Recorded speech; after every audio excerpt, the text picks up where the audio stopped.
40,000+ কোটি টাকা ঋণ রয়েছে।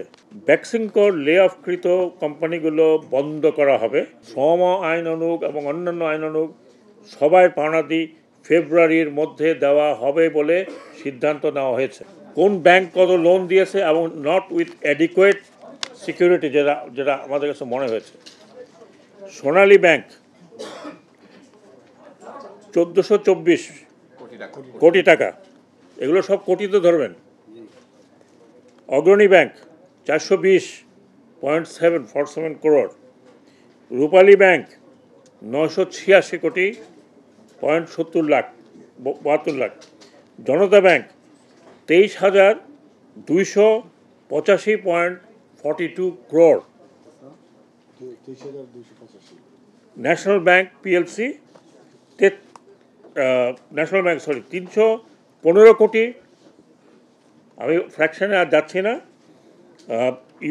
ইউসিবি ব্যাংক পিএলসি 333 কোটি।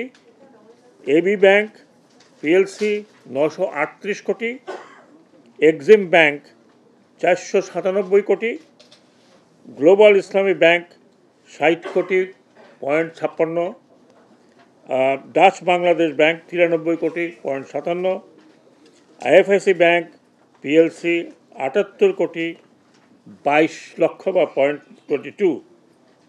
বিআইএফএফএল, এটা আমাদের ফাইন্যান্সিয়াল অর্গানাইজেশন, 86.96 কোটি।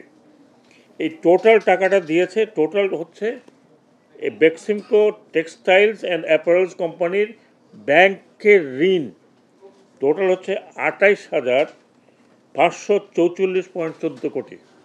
এটা কিন্তু শুধুমাত্র অ্যাপারেলস অ্যান্ড টেক্সটাইল। আগে বলেছি যে 16টা কিন্তু এক্সিস্টিং নাই কোম্পানির, বিভিন্ন কোম্পানি ইনক্লুডিং অ্যাপারেল।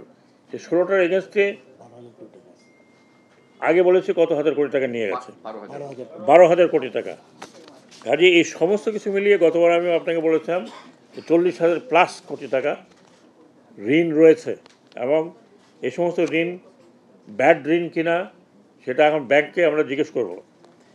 প্রথমত, এই সব যেটা সিদ্ধান্ত হয়েছে, এই সমস্ত ব্যাংকের একটা খতিয়ান বা একটা ইনকোয়ারি করবে। একটা ইনকোয়ারি হবে, বিশেষ করে যে এই টাকাগুলো কিভাবে নেওয়া হয়েছে। আমরা যে ডিটেল পাচ্ছি সেই ডিটেলে চর্মচক্ষে মনে হয় যে এখানে ওই ব্যাংকে আমাদের প্রায় $1 বিলিয়ন চুরি হয়েছিল, তার থেকে বড় কেলেঙ্কারি। যে রিজার্ভ চুরি হয়েছিল তার থেকে বড় কেলেঙ্কারি। এবং এই টাকাটা আমাদের টাকা, আপনাদের টাকা, ট্যাক্সের টাকা ব্যাংকে রেখেছে লোকজন, সেইখান থেকে এটা উজাড় হয়েছে। কাজেই যে সিদ্ধান্ত এখানে বলা হয়েছে যে এটা ইনকোয়ারি হবে ফেব্রুয়ারির মধ্যে, যারা যারা এর মধ্যে ইনভলভ কাউকে ছাড়া হবে না, নোবডি উইল বি লেফট। এই পরিপ্রেক্ষিতে আজকের আলোচনায় কয়েকটি সিদ্ধান্ত হয়েছে এবং এই সিদ্ধান্তগুলো ফাইনাল।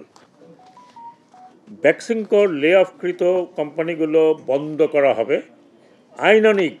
আইনানুগ পাওনাদি, শ্রম আইন অনুগ এবং অন্যান্য আইন অনুগ সবাই পাওনাদি ফেব্রুয়ারির মধ্যে দেওয়া হবে বলে সিদ্ধান্ত নেওয়া হয়েছে ইনশাল্লাহ।